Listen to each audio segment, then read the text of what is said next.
Welcome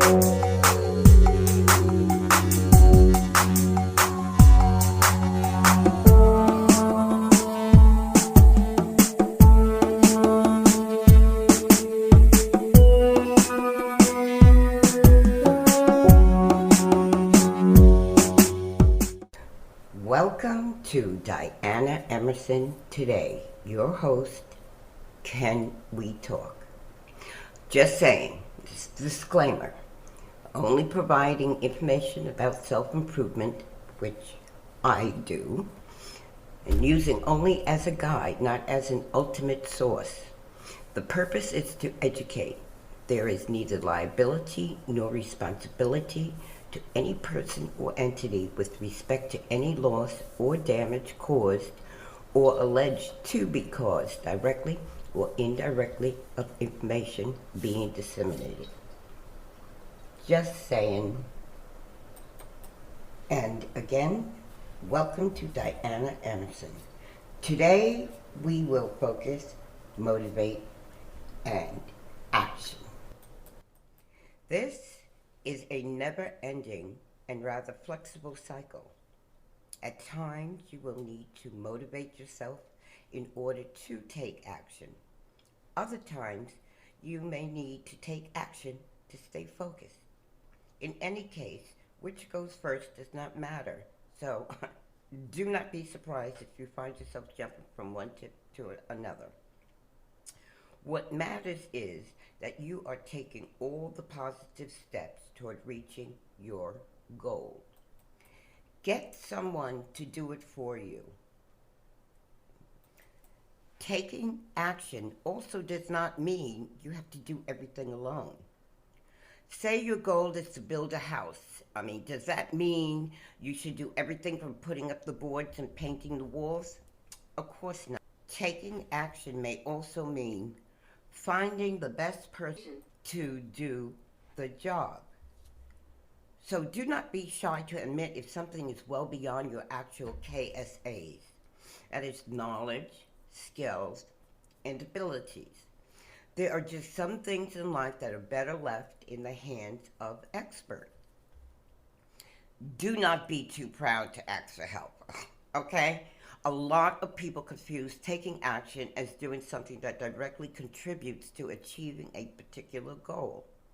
What they fail to understand is that sometimes indirect benefits also matter just as much. Consider, for instance, the act of forgetting about your pride. Some people may say that it has nothing to do with achieving a certain type of goal. But what if it is your pride that is holding you back from getting much needed help from an expert? It's okay to start again.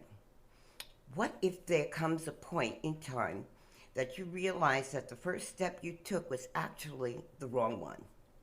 Or what if you suddenly realize that what you are doing is not taking you toward your goal, but away from it? Do you just sit down and cry over spilt milk?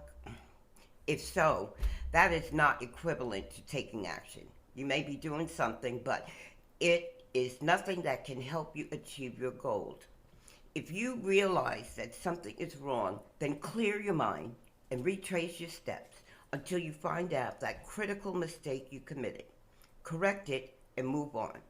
If you have to start from scratch, the sooner the better. Never stop trying. As mentioned earlier on, the process of achieving one's goal is never ending. Taking action also means that you have to get back to your feet if you stumble or fall. It is even okay if you have to start all over again. In the end, what is critical is that you do not let your failures keep you from continuously taking action and moving forward. So, go ahead and pick yourself up, dust yourself off, and learn from your mistakes. You will be a better and stronger person for doing this. And then have a backup plan. Plans, just like rules, are meant to be broken. If you need to be prepared for that eventually, right from the start by having a contingency or backup plan ready. Others feel that backup plans are akin to admitting failure. It is not. Rather, backup plans are actually a mere way of acknowledging the fact that change is the only thing that is constant in the world.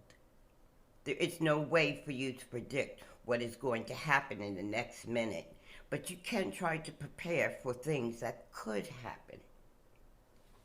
Think of it as smoothing the way to take action toward achieving your goal.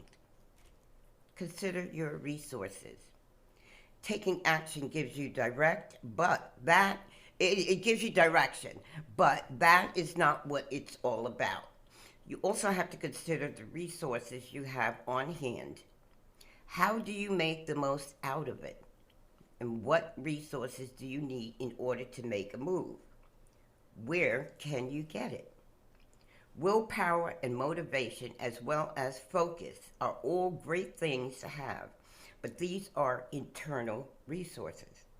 You also have to back up your plan with external and concrete resources like money, manpower, and skills. Look before you leap, but leap all the same if you have to. There are two kinds of risks: manageable and unmanageable. You are lucky if all the things you have to do to reach a goal involve manageable risks. But what if it is not?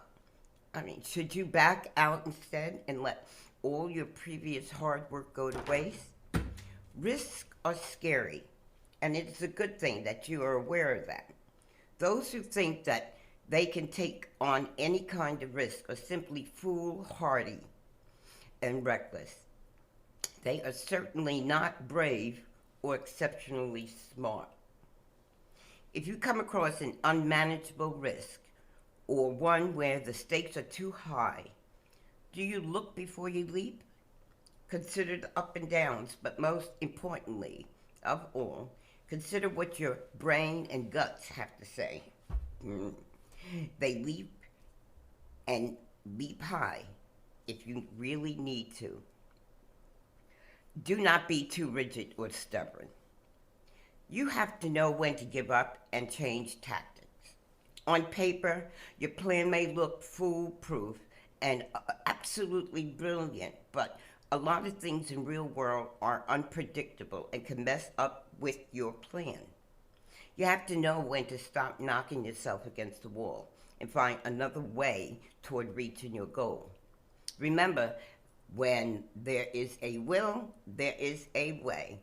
If your plan A did not work, what else is your plan B good for if you are not willing to use it? Do not wait for things to happen. Make it happen instead.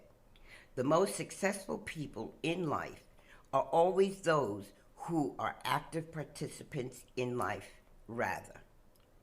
Instead of passively waiting, hoping, and wishing that something would happen to them, people who are go-getters do not hesitate to act proactively and make things happen.